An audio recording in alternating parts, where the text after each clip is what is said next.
What I'm going to do is give you a skeleton of perhaps the most important things to keep in mind and what can be observed when you have a child that is in severe pain or chronic illness or needs some surgery or gets hospitalized and is subjected to any manipulations or traumatic situations.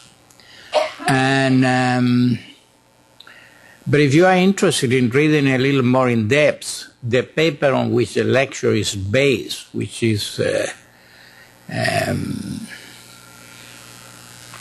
published, will be available in the web page so that you can expand a little bit in some of the areas that you may have a special interest. As I say, as you will see in a moment, and I will show you the complexity of the problem, it's really a very complex and interesting problem. I can tell you that I don't know that anybody who has been in this field for any length of time, either as a psychoanalyst or as a psychotherapist working with patients, has not seen one or more patients whose life have been radically changed by experiences of this type in ways that are sometimes incredibly detrimental. And yet much of that can be avoided if certain precautions are taken and the right things are kind of undertaken. As you probably are aware of, the person that really started the ball rolling in this area was a man by the name of Jim Robertson. He was an English psychoanalyst, and he and his wife did a lot of pioneering studies in children in hospitals, or children going to hospitals and so on. And these are not only available sometimes as papers and publications, but they are films and videos nowadays available of these experiences, this research that they did undertake. I was fortunate at the time. I knew Jim Robertson, his wife, very well. They work at the Hampstead Clinic with Anna Freud. And I was fortunate to be there at the time that they were doing this. So I even met some of the children that are in the films. We have shown some of them here at the center, I think, on occasion. And thanks to their efforts and the fact that the research increased the awareness of people as to the kind of problems that this can generate developmentally in children, much of the attitudes of hospitals and physicians were changed, and it's due to the Robertson. Unfortunately, they are now both dead, but they were really remarkable people, and we really owe them an enormous debt of gratitude for that. So this, as you know, is the Carter-Jenkins Center, but you don't need any more information about that. This is what we are going to talk about. You know who I am, but as I always said, this is for the benefit of the international audience, which is quite large. It's in the 60,000 a year, as I have mentioned. Let me tell you a little bit about the complexity of the problems. The events that we are referring to here, that means dealing with illnesses in children, particularly chronic or painful illnesses, or hospitalizations, can significantly influence the future emotional development and the personality of the child in very negative ways and last them a lifetime, sometimes in crippling ways. To illustrate that complexity, let me enumerate some of the contributing factors to the possible outcome. One of the things that is implies the separation from home and the parents. And that is always a problem, depending on the age and stage of development of the child obviously is not as much of a problem in a later adolescence, but early on in life that can be, as you will see in a moment, because we are going to deal with the separation in a little detail at the different ages, quite a traumatic event by itself. And now all of that has changed significantly, but in the days that the Robertsons were doing these things, parents were generally not admitted into pediatric units, except at a specific visiting short hours that the hospital had determined beforehand. All of that has changed now significantly. There are, of course, not uncommonly, surgical procedures, which, again, depending on the age of the child, can have different impact in the way that these things are interpreted. And this, you will see that that is very interesting because the fantasies of the child around these procedures are more important than the procedures themselves or the pain involved and things of that kind. Now, many medical procedures have a traumatic or a painful nature, especially when they are repeated frequently or the child has not been properly prepared for it, which is quite common. In fact, it's very common that people will lie to children and tell them some kind of a story as to where it is that they are going to go and what is going to happen there. And that's about one of the worst possible things that you can do. Children need to be prepared, And in the right way takes into account the age, the stage of development, the ability to understand things, and so on. Now, chronic illnesses of various types have a way of affecting development very seriously.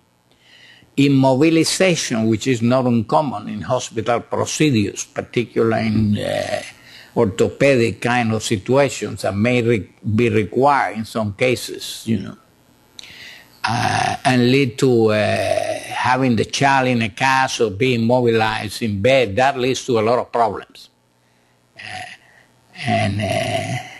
We will talk a little bit about that. So I'm just giving you now a kind of idea of the enormous variety of factors that are involved. There is a possible danger of death.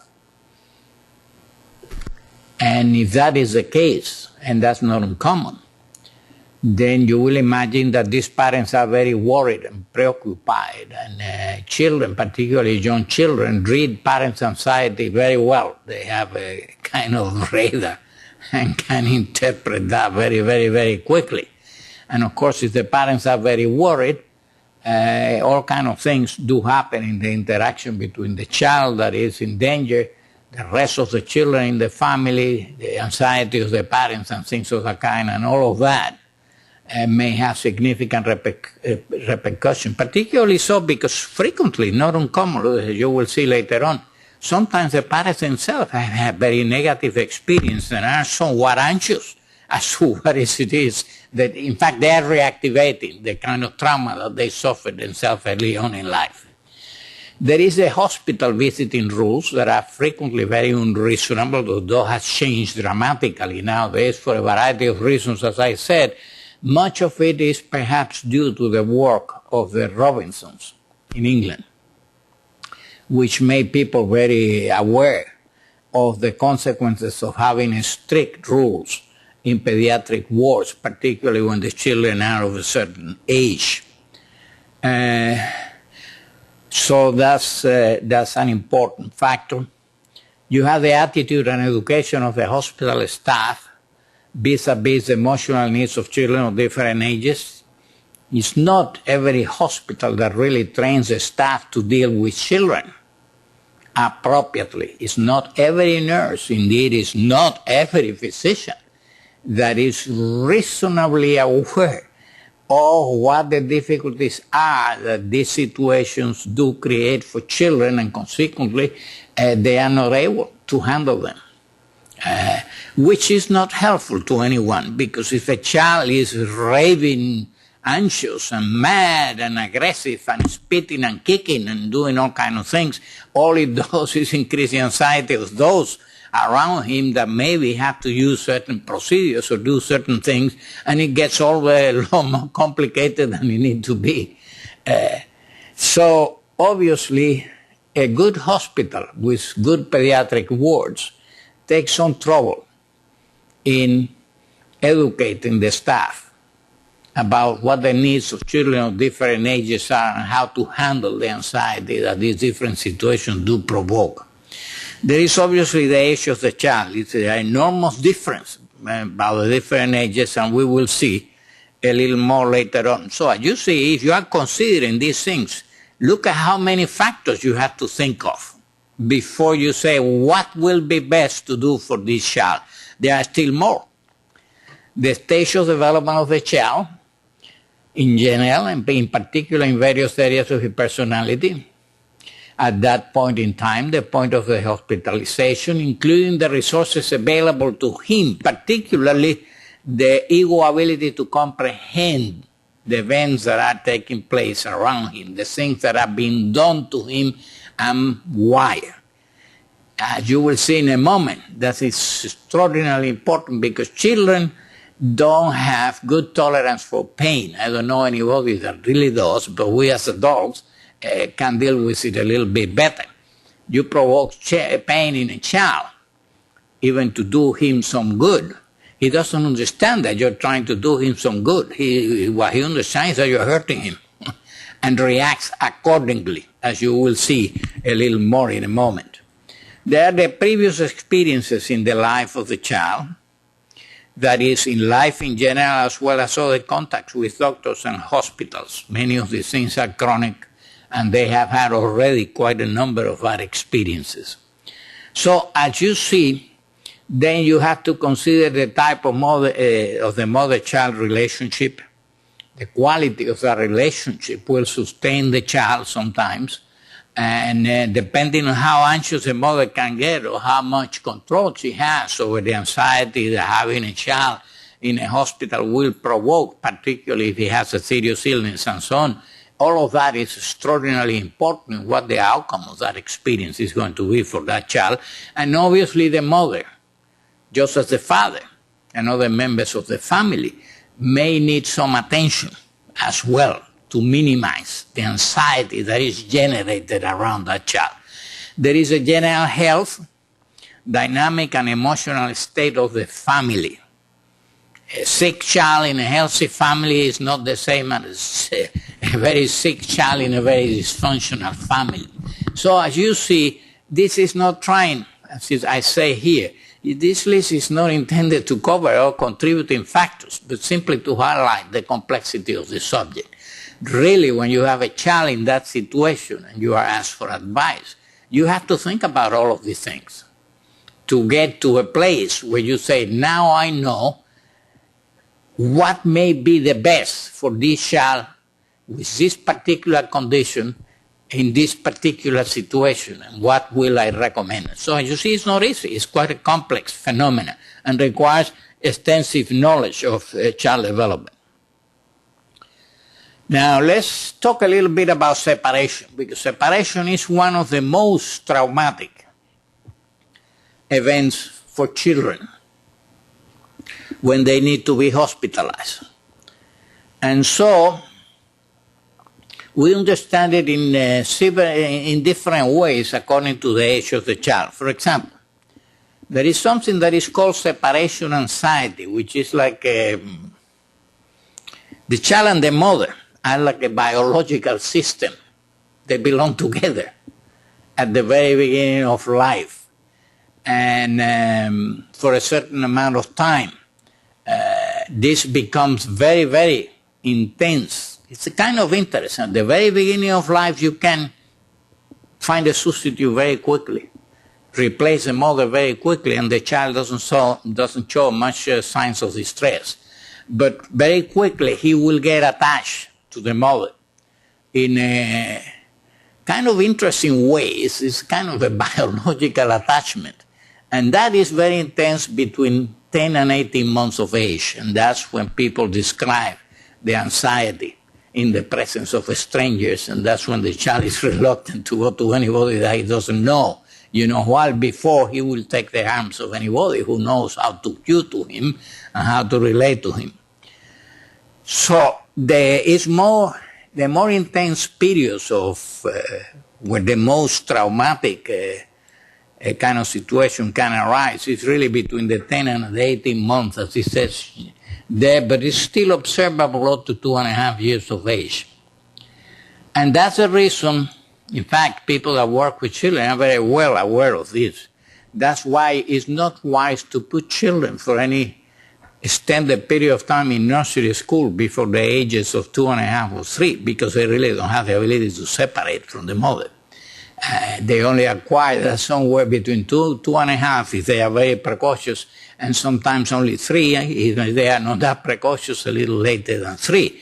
And if you put them in a nursery school, instead of being an enriching situation, it's a traumatic situation. The child is devastated by being left in a strange place with strange people, because he's not still at a point where he can accept substitutes. He still has not developed to the point where he can accept a substitute for 2 or 3 hours at a time, Once he has reached that stage, then obviously the nursery school experience will be terrific in terms of development for the child, but not before that time. Before that time, he's going to be traumatized for it and be crying, and you cannot make him join the group or participate in the games or play with a playmates or anything of the sort.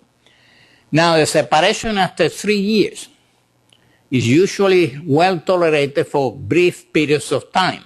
And that's the example I gave you in nursery school. Once they are about 3, most children can separate for 2, 3, even 4 hours at a time and benefit tremendously from it if it's done intelligently. Yeah.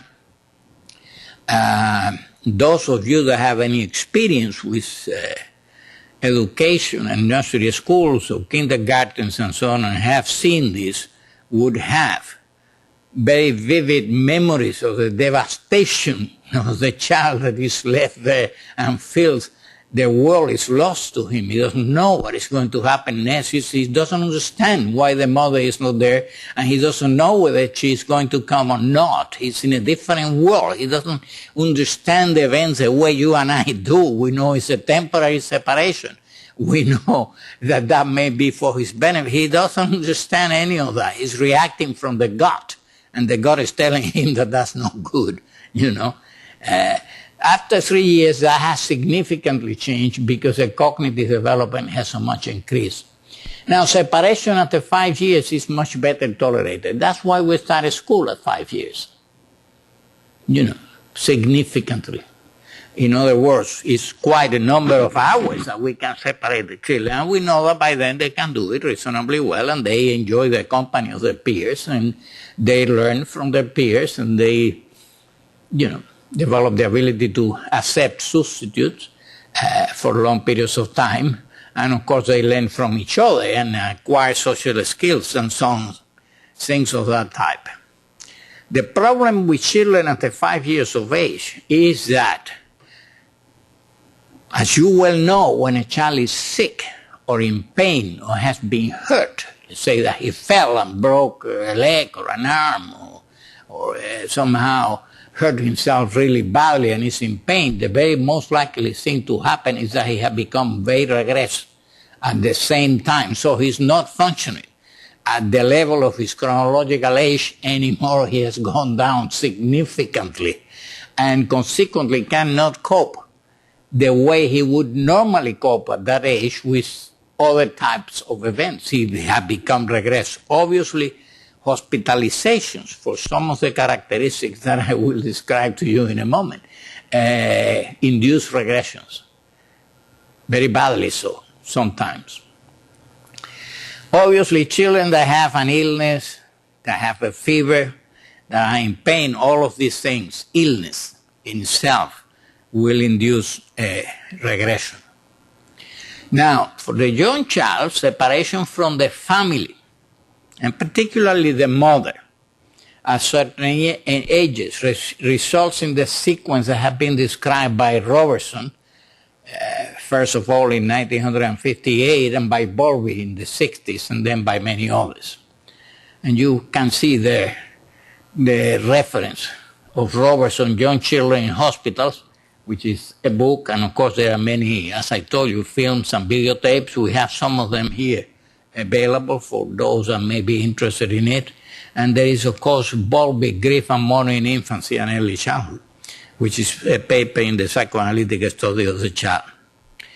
Now, there is then first, and this, those of you that have seen the work of Spitz, René Spitz, on an eclectic depression, and again, there are films about this, let alone that there are publications in the psychoanalytic study of the child, and we have them here too, the films of Spitz, would have seen this very vividly in the children that were separated from the parents because the mother was delinquent and was placed in jail, and this child was separated from her and put in a particular place. There is then first a phase of protest, which is very loud. The child is crying, he's angry, he wants his mommy, nobody can comfort him. You approach his bed, he will start to cry. He doesn't want to see any stranger, he wants his mommy, you know, and there is nothing that you can do about that. And that's followed by a withdrawn state. The child becomes very, very depressed at some point, and in fact it's very difficult then to elicit any response from him. And if you watch the Spitz films, you will see what he described as an eclectic depression. And at such point, these children don't respond to you at all. They are in a different world. In fact, if you insist too much, they will start to whimper, they may start to rock, they become very, very, very, very regressive. And these stages are observable in the young child. Obviously, if you are talking of a latency child or an adolescent or an 8-year-old boy, he's not going to do that. We are talking before the 3rd year of life, essentially.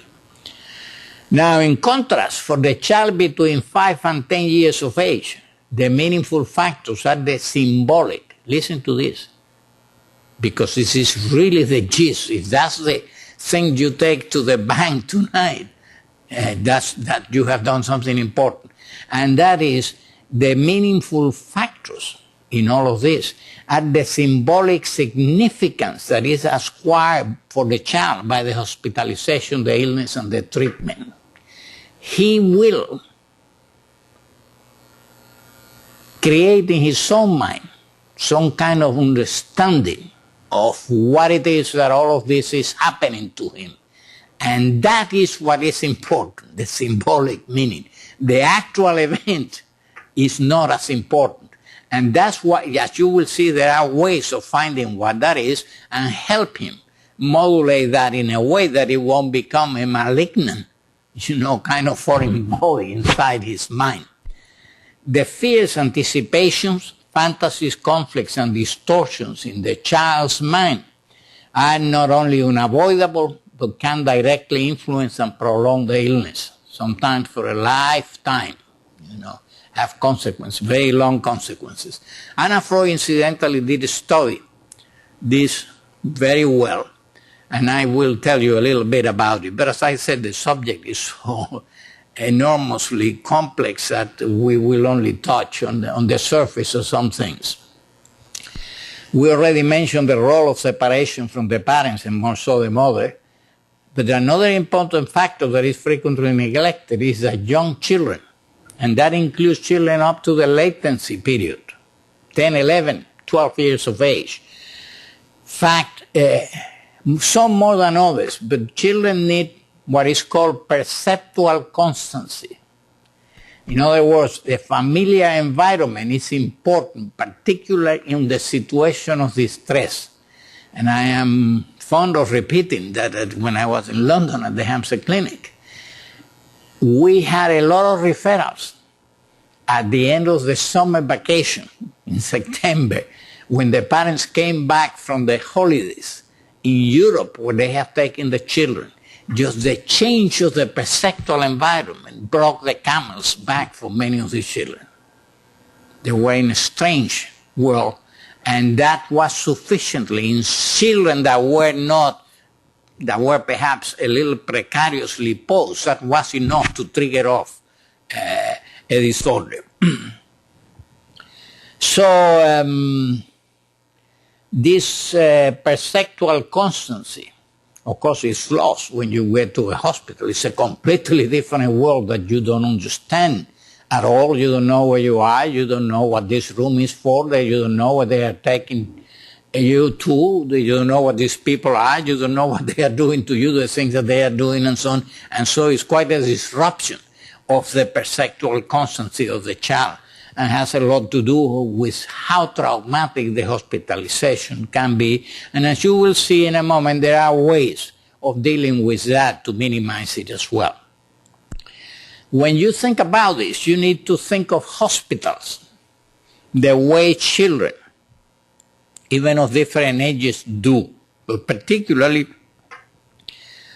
up to the age of 7 or 8 years of age. It's a new, strange place that they don't understand at all, where very strange things do happen, with strange smell, strange noises, people complaining, other children crying, a lot of coming and goings. These people are doing things to other children that are around her that seem to hurt them, and they don't understand why they are doing that. You and I know that they are giving him a shot because he needs an antibiotic, and that will save his life. The child that is receiving the shot doesn't know that. What he knows is that that hurts, and it seems very frightening. And the children around him, which are young, see that as a sadistic attack that they don't understand. And of course, you know how egocentric children are. He immediately puts himself in the situation of the other person, says, is this going to happen to me? And indeed it is. So all of these things play a role, yeah. Now, if you add to all of that they will hurt you too with some of these procedures, and that you may not be feeling on top of that very well,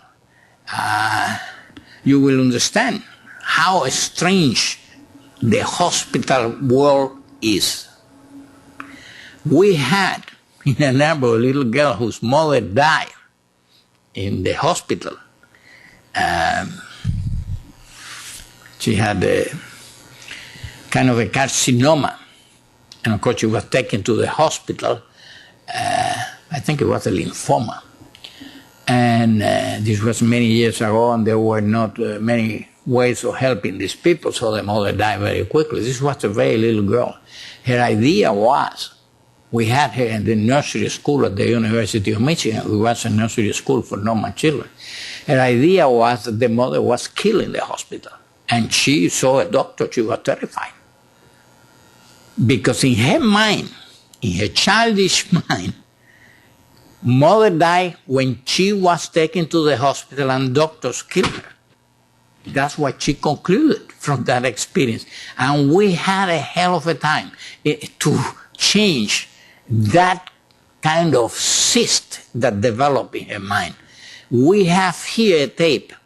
That little girl was called an MD, and we have a tape of those days. I have preserved it. It's 30 years old. She's now probably in her 40s. Of this little girl's reaction to hospitals. I was at the University of Michigan in a hospital, a children's hospital. Across from us, there was a children's hospital called like our cancer center here, Moffitt. And it was a hospital complex. It was full of doctors and ambulance and all kinds of things of that type. And she was cagey about all of this that you wouldn't believe. Now, in the nursery school, we tried to help her with this difficulty, which we knew was creating enormous problems for her. And so in the nursery school, we used to use a lot of books, like little George goes to the hospital, and things of that kind to get the children talk about that. And we had some medical students come and bring a stethoscope, and maybe something to put over his mouth, and a gown and a cap and things of that kind, and handle all of these things to the children. And she will go to a corner of the room and didn't want anything to do with it. It took an enormous amount of time and an incredibly good nursery school teacher that was very well trained in child development to change a little girl's mind. And it's really very dramatic to see, because at some point you see her change her mind and she goes and gives the doctor, which is in that case a medical student that is showing the kids all of these things, one of her candies, and says, he's a nice doctor. And then after that, she was able to play with stethoscopes and caps and gowns and all of that.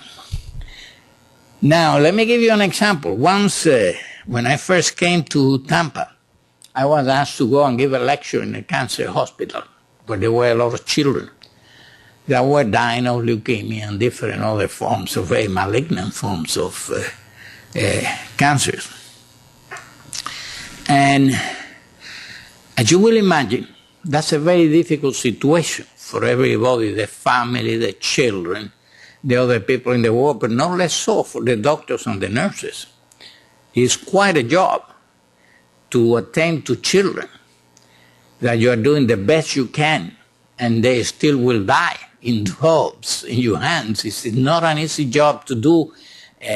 Many of these nurses who became very attached to these kids, the fact that they were in such enormous pain and had so much need, kind of increased the maternal propensities and instincts, and they took as good care of these children as they could.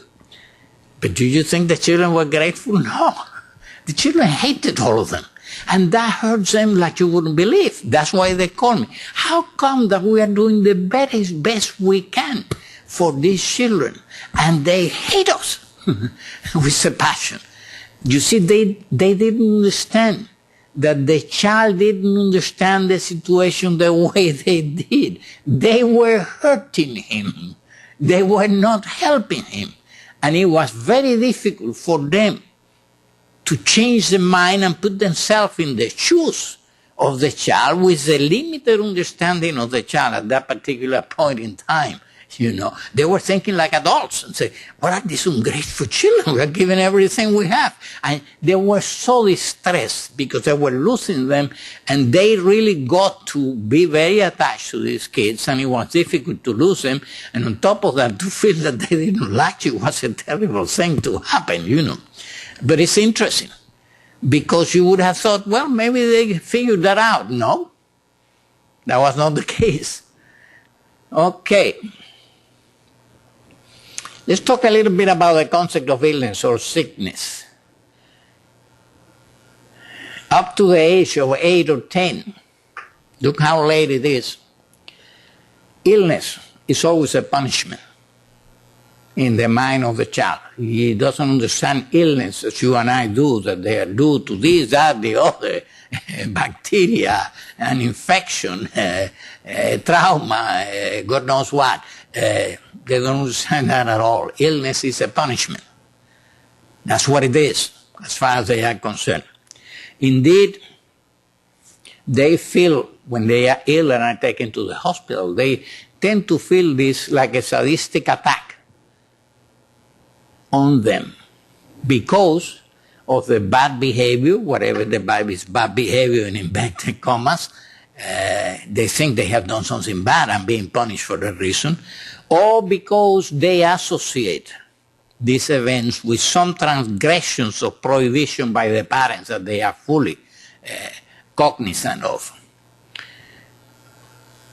Now, after 8 or 10, they have a little more realistic grasp of the concept of illness, but it's always mixed with fantasies of punishment. Indeed, even adults, when they get a really malignant kind of situation in their life, see illness frequently as a punishment from God, and frequently talk as if that was what had happened. Why me, God? Why me? I'm a good person.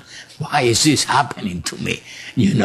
As if somebody has done it to them. They are being punished for something that they have done that is wrong, and we don't understand it because I'm a good person. Why should I have this problem? So as you see, it never goes away. It always stays there. We understand it better than children do, because we not only have that level of concreteness, we now are capable of thinking in abstract terms, and our understanding of what an illness really is and so on is very different from a child.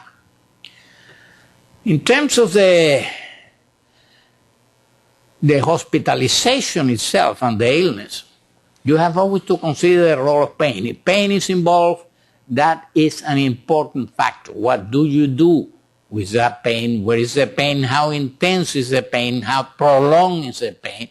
Is the pain being caused by the medical procedures? Is the pain just coming from some internal pathological process of one sort or another? All of this makes for a different approach. What you tell the child, what you do for the child, how you try to explain things to the child. There are regressions in behavior and the capacity to function, nearly always, when there are hospitalizations and some degree of manipulation, surgery, or, a serious kind of situation. And obviously, as you know, nowadays children don't go into the hospital unless there is some very good reason to have them there, because we can treat a lot of things on an outpatient basis that in the past require hospitalization. Now, that regressive behavior, which as you will see in a moment encompass all kinds of things, may last few days, few weeks, months, or years. And of course, a child that remains regressed for years is a child that is not progressing developmentally in an appropriate manner at all. Development is a pyramidal phenomenon, and the basis of it is shaky. What you put on top of it never does very well. Now, that regression includes all kinds of things. For example, and this is interesting and important, with children, particularly with a young child, the most recently acquired skills, and we are talking now of ego skills, are the ones that go first. If they have been achieved recently, they for certain will be lost. So, for example, a child that was totally trained recently and got to one of these bad situations is very likely to become an neurotic again, or encopretic again. A child that has started to master language in a little better, more adult-like fashion, more appropriate fashion for his age, may return to baby talk. Child that was not sucking his thumb anymore, may be doing that all the time now, and things of that kind. Now that may be induced by the hospital procedures themselves, like being bathed, being fed, being dressed, nakedness, and so on. Why is that all important? Well, for children of this age, the sole proprietor of the body is the mother. It's the only person that they are comfortable with. That's who bathes them, who rubs them, dresses them, wipes them clean. Anybody else is not welcome. You put a child in a hospital, that's exactly what happened. A lot of people that had no proprietary rights over your body, as far as you are concerned, that's only your mother. Not even your father, your mother. Yeah? Comes and manipulates your body and wants to clean you here and there and touch on the other place and dress you and bath you and do all kinds of things with you. Is not welcome by children.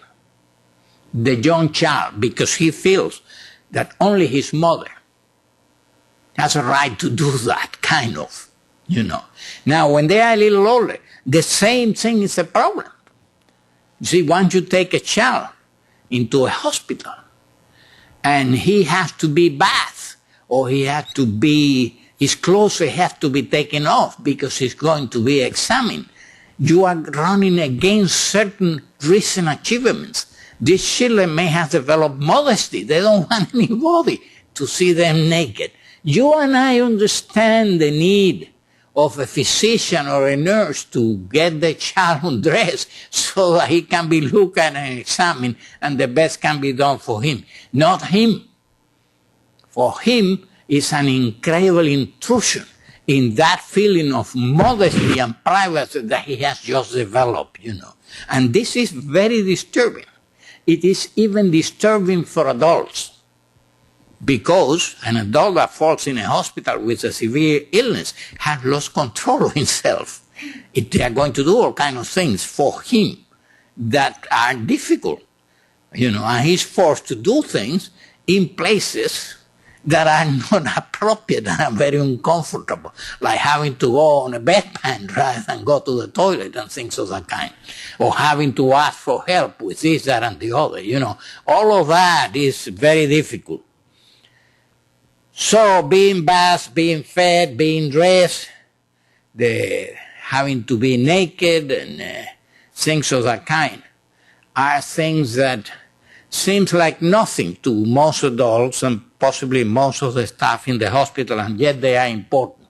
You're going to do this, you should be able to negotiate this with the child, build up some kind of relationship early on, if possible, particularly in the first few times, rather than a stranger that suddenly comes and take all of your clothes off. You should have the mother there. And between the mother and the nurse, they negotiate, and she will explain this. Good lady is going to do this when mommy is not here, but it's all right, and things of that kind, you know. Seems silly, but it is not. That's the world of the child. That's the understanding of the child. Okay.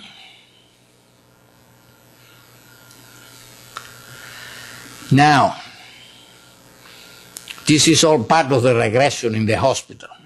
There is an enormous increase in the cleanliness and demandingness of the child. They need more attention, you know, and they are very difficult. They are ugly scenes, sad scenes when the parents have to leave because the child doesn't want them to leave and is terrified of seeing them go. He wants to go with them.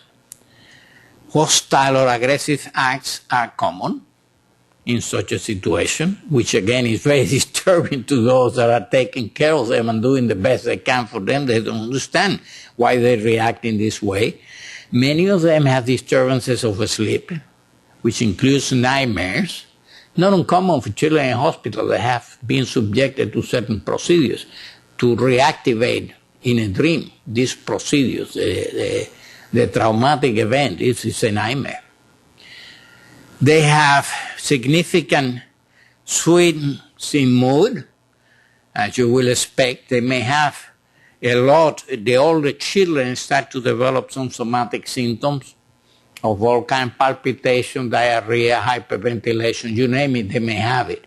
They sometimes dissociate a little bit, develop amnesia. They have pseudo-delusional conditions sometimes. I told you in a moment ago that the mothers are in charge of the young child's body and that the nurse in this way is an intruder, and later there is a problem of the modesty that is being interfered with. And we will see in a moment that there are some special problems related to surgery.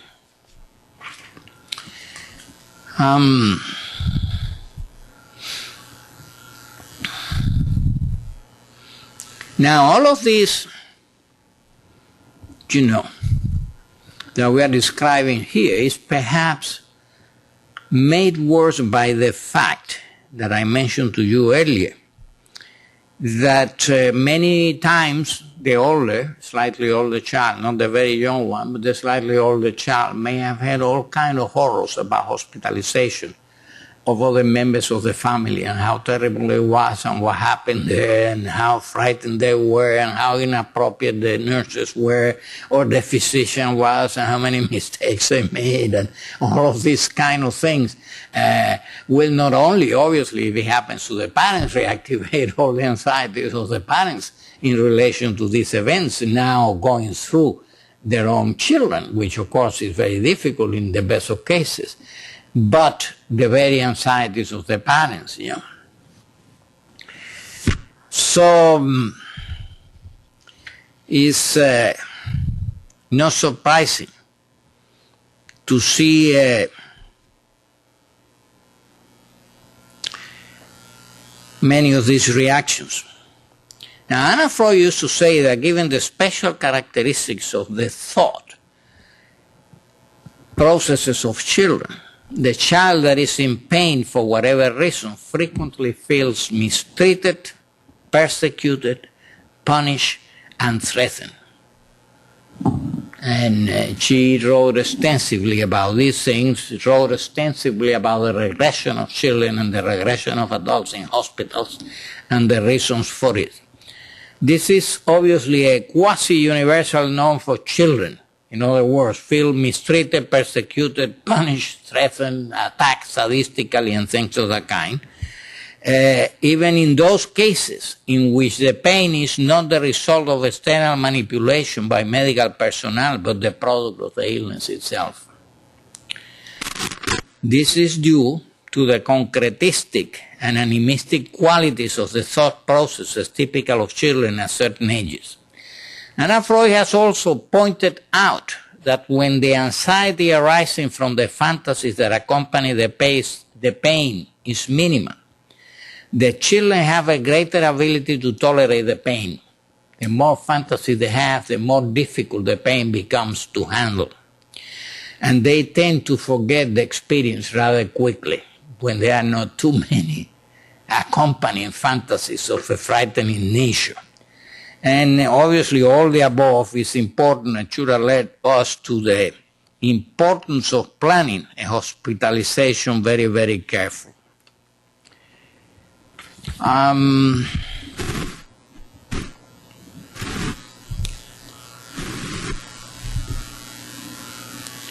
Let's move on. Let's talk a little bit about the family reaction, which of course depends on the severity of the problem, whether the potential death of the child is being contemplated, which is unfortunately happen.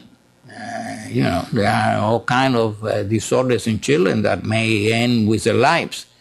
Luckily, it's not as common as it used to be in the past. When infectious diseases were rampant, children die right, left, and center every day of the week. And indeed, any family that's why families were large too. People tended to have several children, not like now. They say, one or two is enough. And you have one or two 50 years ago, 70 years ago, you probably will have no children because several of them will die just out of infectious diseases that were all over the place. There were no antibiotics and will kill you in a matter of days, So any family would have lost any number of children. That's what's part of everyday life, Nowadays, that's an abomination. I mean, somebody who loses a child, everybody puts their hands on the head and says, geez, how did that happen? How terrible for these people and so on. In any case, obviously this is extraordinarily difficult for the parents for very many reasons. I don't want to go into the details that if the parent has certain problems and hostile feelings for the children, or have had themselves certain experiences, may have death wishes against the children. If the child becomes ill, then this becomes a really very alarming situation, more alarming than it needs to be. Not because of the nature of the situation itself, but because of the death wishes that are hidden somewhere, and this thing says, ooh, he could die now, which means practically, I will kill him with my death wishes, So there is a first phase, in any case, of negation and incredulity. And we are now talking of really very serious illnesses, and with some potential for death, or indeed the possibility that the child will not survive this illness. So there is that initial phase of negation and incredulity. This can be happening to us. This can be happening to my child. There must be a mistake somewhere. That's a mistake. That must be somebody else's child. These labs are not my child. Please repeat them, things of that kind. There is a second stage which is called the phase of fear and frustration. Now you have accepted the fact that there is a big problem with your child, and of course you become very depressed, as any good parent will, who wants to have a very sick child who could possibly die. You start to feel guilty, like we always do when something goes as bad. Did I do all I could? Was careful enough? Is this my fault? Maybe if I have done this, that, or the others, it wouldn't have happened. Maybe if I was there, he wouldn't have fallen. God knows what. But the amount of guilt that this thing generates in the family are enormous. Then there is the recriminations. First to the self. You know, one recriminates oneself. It's part of the guilt. What did I do wrong? Maybe I should have done that. Maybe I should have taken him last month to the doctor. Maybe this wouldn't have happened. Why did I neglect this, that, or the other? You know what I mean? But then there are the recrimination of one parent to the other. It is your fault because you, whatever. And the other says, no, it's not my fault. It's your fault. You should have. You know, it creates that kind of situation sometimes. That obviously leads to marital discord and to assignment of guilt. You see, in that situation, nobody wants to carry that candle. Say, it's not my fault. The other says, not mine either, it's yours. Finally, and this is important, many problems that doctors have to face come from that situation. The guilt has to be assigned to somebody, and it finally falls in the lap of the doctor. And then the original recrimination, what did I do wrong? Why didn't I do this, that, or the other? Becomes, what did the doctor do wrong?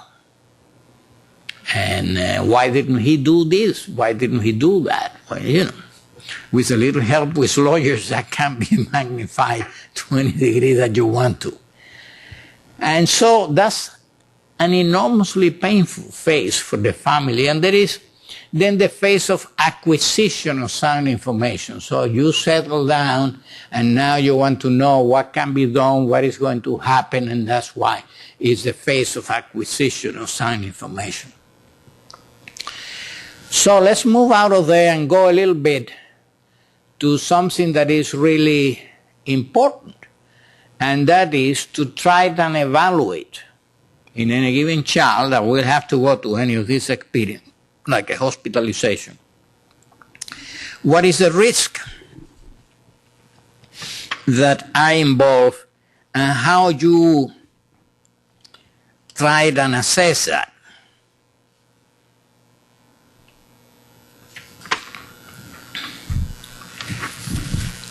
Well, the first thing that you look at when you are trying to evaluate the risk of the hospitalization is the age and stage of development. There are obviously certain ages and stages of development that are the wrong time to have a child in a hospital, and particularly to do surgery in a hospital, to a child in a hospital. For example, you have a child somewhere between the ages of 2.5 or 3 and 4.5 and 5 in the middle of his Oedipus complex, and with a lot of his castration anxiety, being in the surface of his emotional development at that point. Anything that implies damage to the body or a hurt or a loss of something or some surgery becomes an enormous threat. And clearly, if it is elective surgery, that's the wrong time to do it. It's better to wait a little longer and to give him time to move out of that phase, so that, because that's a phase that kind of makes a caricature of things. It's like you are under the microscope, everything gets magnified.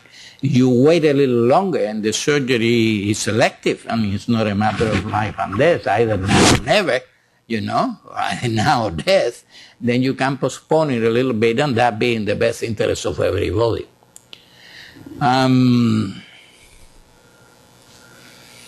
Now, has the child had problems emotional problems, psychiatric problems before, and he saw what is the nature of these problems and how is that likely to make him perceive what is happening to him, which means you have to try and understand how he's going to process this information, and then if possible, before the hospitalization takes place, get him to somebody who can help him clarify these things, and he's able to understand, how he will distort this in his own fantasy life in the basis of his own experiences, conflicts, and guilt, and so on, and help him be a little more objective and realistic about these things.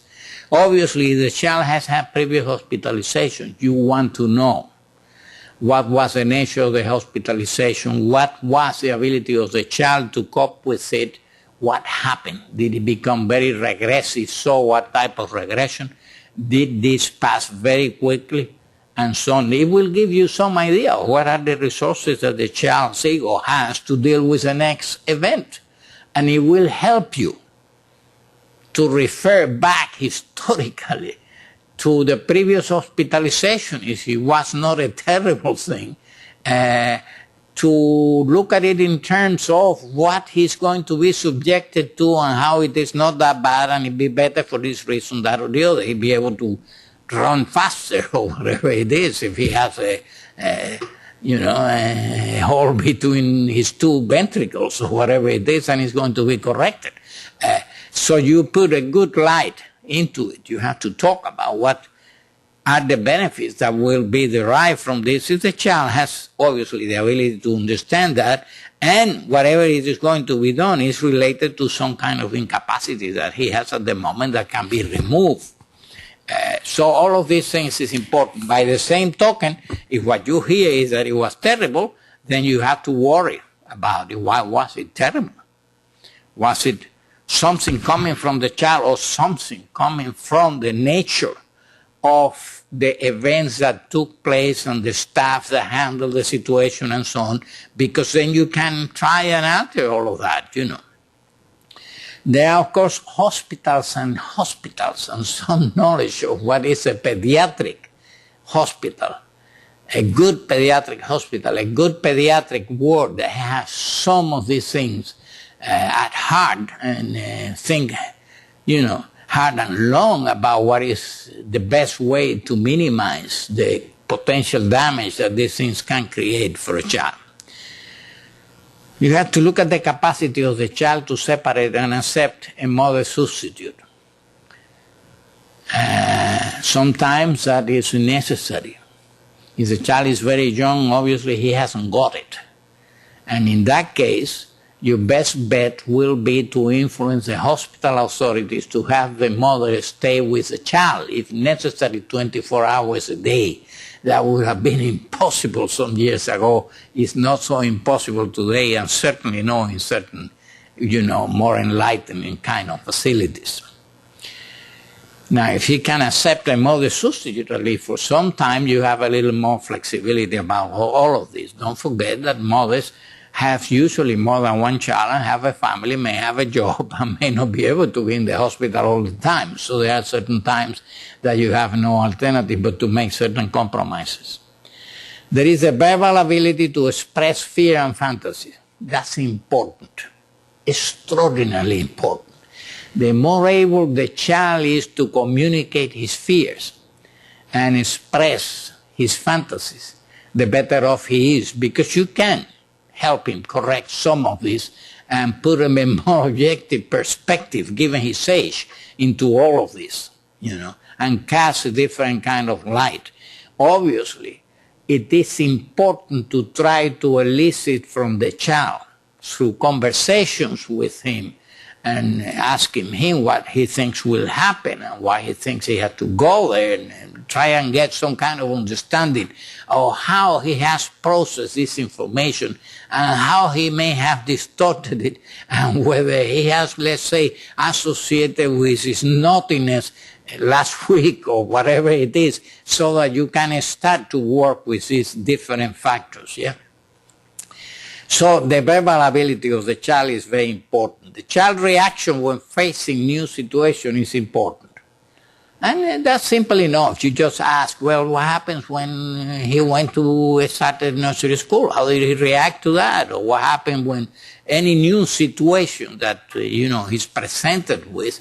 Because that gives you an idea of what resources he has and how he uses them. And obviously, the more effective that he has been in the past in dealing with these different tasks that all children have to master as they grow older, the more secure you feel that he has a better chance of dealing with this one, particularly if it is well prepared for and helped through the steps, that he will have to take. So the reaction to new situation is something that you want to explore.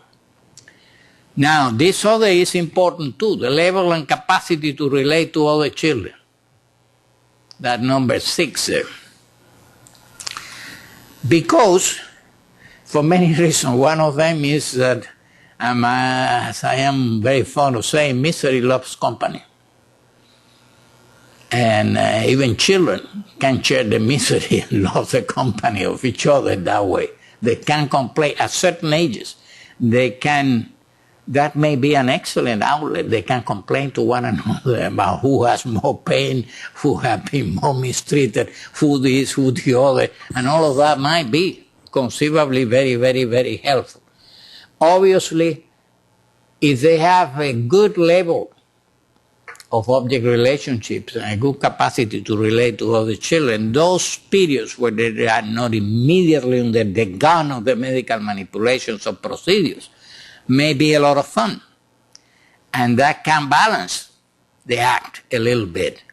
Not all is bad. There are good sides to it. There is something to look forward to after you have a child, you know what I mean?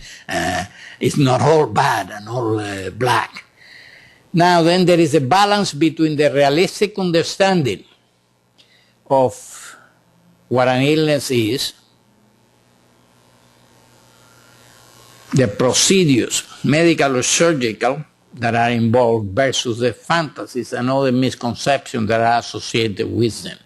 And this, as I told you, is very important, extraordinarily important. You need to find out what the distortion, fantasies, misconceptions are and try to correct that. And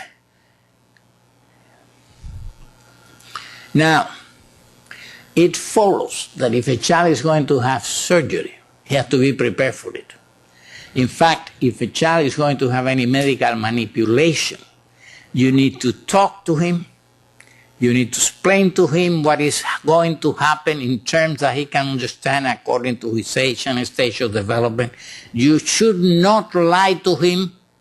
You should not disguise the fact that the procedure may imply some pain. In fact, you should describe the pain, where it will be, how long it will last, and he's a strong boy and he'll be able to put up with it, but it will hurt a little bit for a little time. You know why?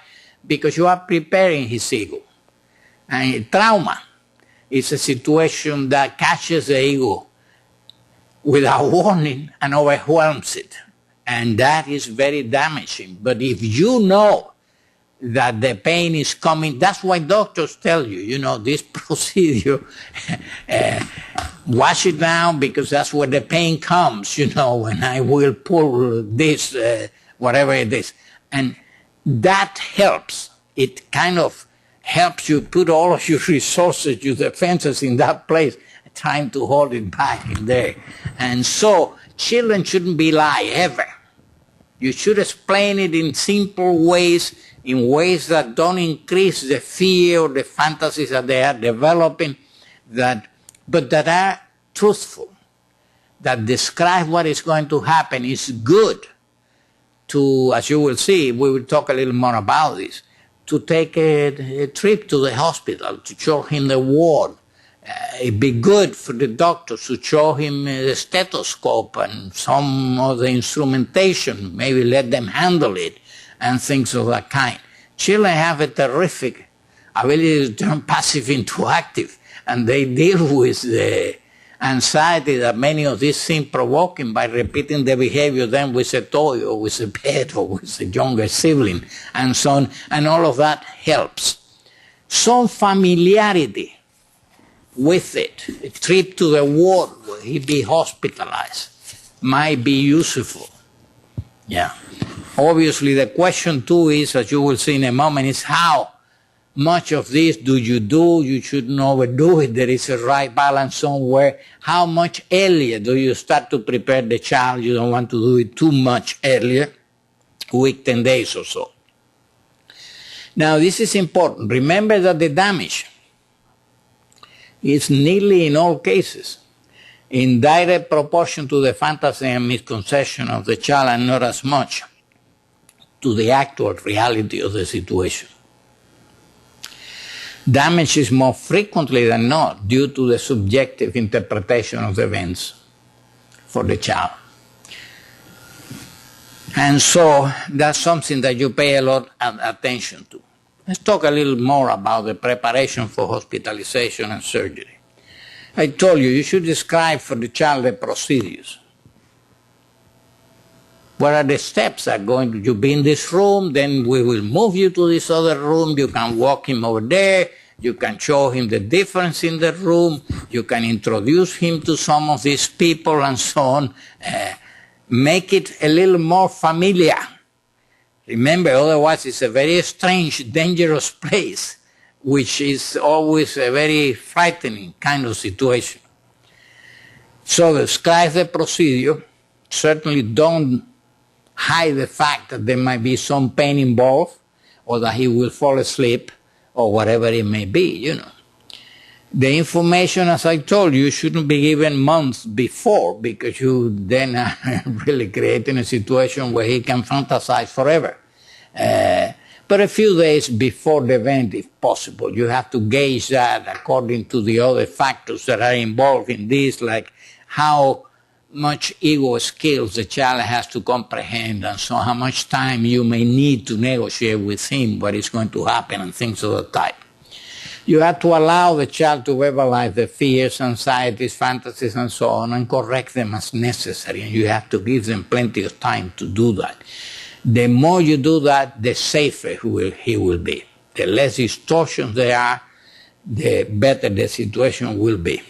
Now, as I told you, you can do many of these things by taking short visits to the hospital, introducing him to the lobby, to the ward where the candy machine is, what the toys are that are in the place, who may be the nurses that he's going to be having contact with, so that they are not complete strangers, but somebody that he knows by name, may have played with them for a few minutes and things of that kind. You have to assure liberal hours of visitation. And that to me means if the hospital doesn't allow you that, find another hospital. Because this is important. The younger the child, the more important this becomes. Now there is, as I told you earlier, the occasional need for the mother to stay in the hospital 24 hours if necessary, and many hospitals have facilities to be able to do this. And with small children that may certainly be necessary. Take to the hospital something personal from home, toys, something familiar, a favorite toy of the child. Take him to the hospital. Transitional objects. If it is a young child with a transitional object, don't make the mistake of not taking it to the hospital. That's catastrophic. Make sure that he takes his transitional object. You may have to watch it so that the nurse says, no, you have to take that out of here. And they don't like it washed, but if you do it a few days earlier, he will accept that and will smooth out the situation. But don't make the mistake with a child that has a transitional object not to take him with him to the hospital. Hospitals are now more flexible about these things. In the past, because of the fear of infection and things of that kind, they were very strict with whatever it was that they allow you to bring from home, because they were frightened of what kind of germs would you be introducing into the ward, and which of course could be dangerous to the other children. Depending on the age of the child, occasional phone calls are useful and undesirable, you know. And nowadays, depending on the age of the child.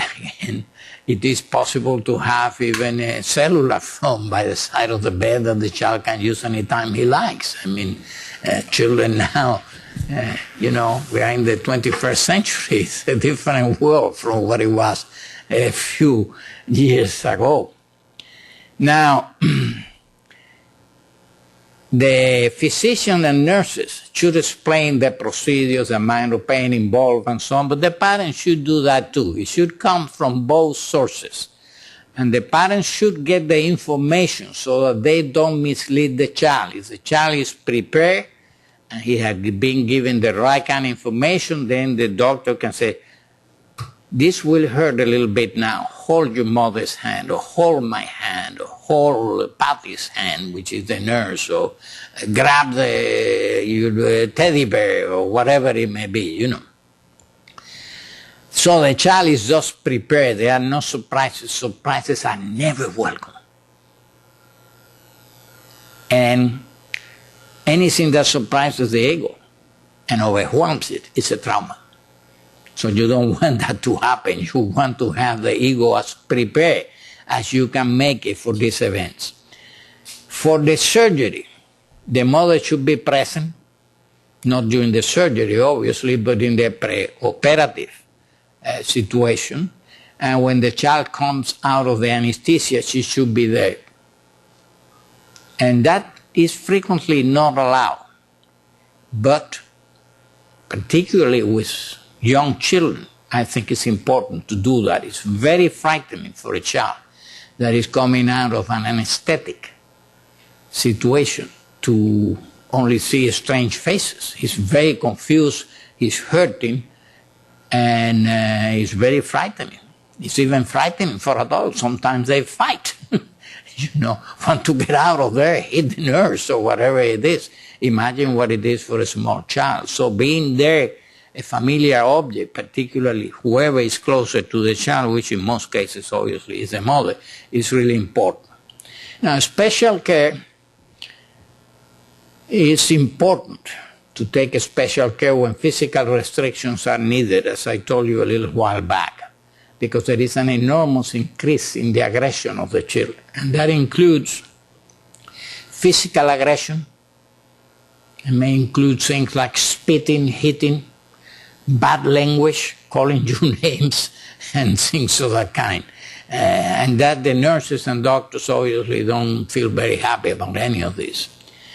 Now, it's useful too if the hospital and the ward, certain wards in particular where this is reasonable, can have some recreational and activity programs, with some toys and some objects that the children can play with and so on.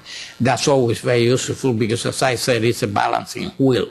Not all is bad, not all is being restricted in the bed. In some cases, that's what has to happen, but in many cases, that's not the case. The child can have periods where he can be playful and be playing with some playmates and so on.